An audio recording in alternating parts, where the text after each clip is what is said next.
எல்லாருக்கும் வணக்கம்.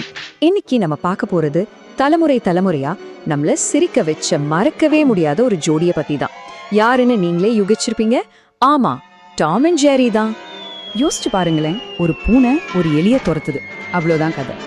ஆனா இது எப்படி எந்த மொழி, எந்த நாடு, எந்த காலன்னு எந்த எல்லையுமே இல்லாம எல்லாருக்கும் பிடிச்ச ஒரு விஷயமா மாறுச்சு?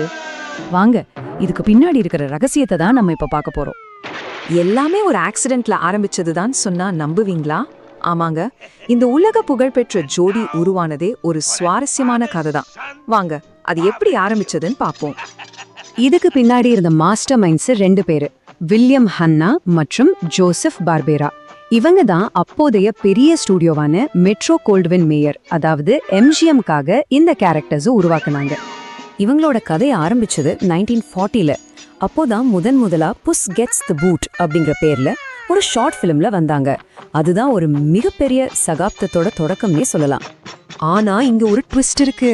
அந்த முதல் கார்ட்டூன்ல அவங்களுக்கு டாம் அண்ட் ஜெர்ரின்ற பேரே கிடையாது. ஆச்சரியமா இருக்குல்ல?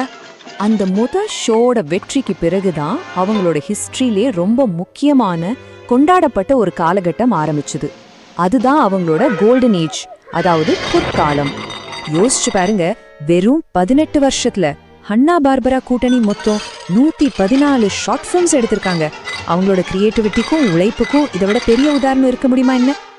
அவங்களோட வெற்றிக்கு முக்கியமான காரணம் அவங்களோட ஸ்டைல் தான். விழுந்து விழுந்து சிரிக்க வைக்கிற அந்த ஸ்லாப்ஸ்டிக் காமெடி, நம்ம கற்பனைக்கே எட்டாத சேசிங் சீன்ஸ், அப்புறம் ரொம்ப ரொம்ப முக்கியமா கிட்டத்தட்ட டயலாகே இருக்காது. இதுதான் அவங்க சக்சஸோட ஃபார்முலா. அவங்களோட கிரியேட்டிவிட்டி வெறும் ஆடியன்ஸை மட்டும் கவரல, பெரிய பெரிய விமர்சகர்கள் கிட்ட இருந்தும் பாராட்டுகள் குவிஞ்சது. அதோட விளைவுதான் அனிமேஷன் உலகத்தோட மிக உயரிய விருதுகள் எல்லாம் அவங்கள தேடி வந்தது. உண்மையை சொல்லணும்னா, அந்த காலத்துல ஒரு அனிமேஷன் சீரீஸ் இவ்ளோ பெரிய ஹிட் ஆகுறதெல்லாம் யாரும் யோசிச்சு கூட பார்த்திருக்க மாட்டாங்க. ஆனா டாம் அண்ட் ஜெர்ரி அதை செஞ்சு காட்டுச்சு. ஆமாங்க, நீங்க பாக்குறது நிஜம்தான். 1 இல்ல 2 இல்ல, மொத்தம் 7 ஆஸ்கர் அவார்ட்ஸ். இது வெறும் நம்பர் கிடையாது. அந்த மியூசிக் கூட சிங்க் ஆகிற ஃபைட் சீன்ஸ் அவ்வளோ தத்ரூபமான அனிமேஷன் குவாலிட்டின்னு ஒவ்வொன்றுமே ஒரு மாஸ்டர் பீஸ். அதுக்கு கிடைச்ச அங்கீகாரம் தான் இது. அந்த நேரத்துல வேற எந்த கார்ட்டூன் சீரீஸும் இவ்ளோ பெரிய அங்கீகாரத்தை வாங்கினதே இல்ல. சொல்ல போனா அவங்க தான் அனிமேஷன் உலகத்தோட முடிசூடா மன்னர்கள் மாதிரி இருந்தாங்க. சரி, அவார்ட்ஸ் மட்டும் அங்க வெற்றிக்கு காரணமா? இல்லவே இல்லை. உலகத்துல இருக்கிற எல்லா மக்களும் ஏன் அவங்கள இவ்ளோ கொண்டாடினாங்க? வாங்க பார்க்கலாம். அப்போ உலகம் முழுக்க இவங்க இவ்ளோ ஃபேமஸ் ஆனதுக்கு என்னதான் ரகசியம்? அந்த சீக்ரெட் ரொம்பவே சிம்பிளான ஒண்ணுதான். இதோ பாருங்க, இதுதான் அந்த சீக்ரெட்.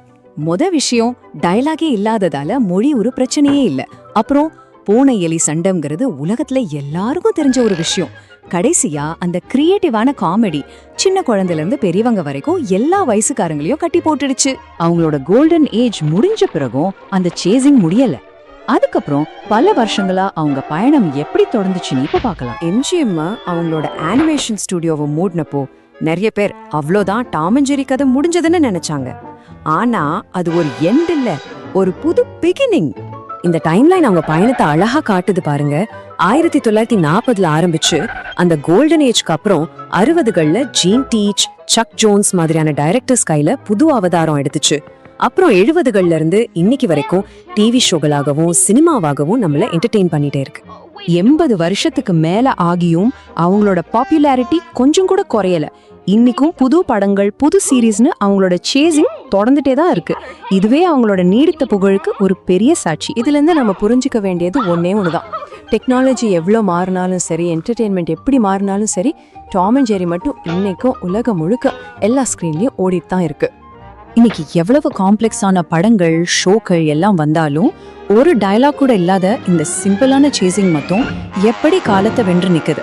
இந்த ஒரு கேள்வியோட உங்களை சிந்திக்க விட்டு இந்த விளக்கத்தை நான் முடிக்கிறேன்.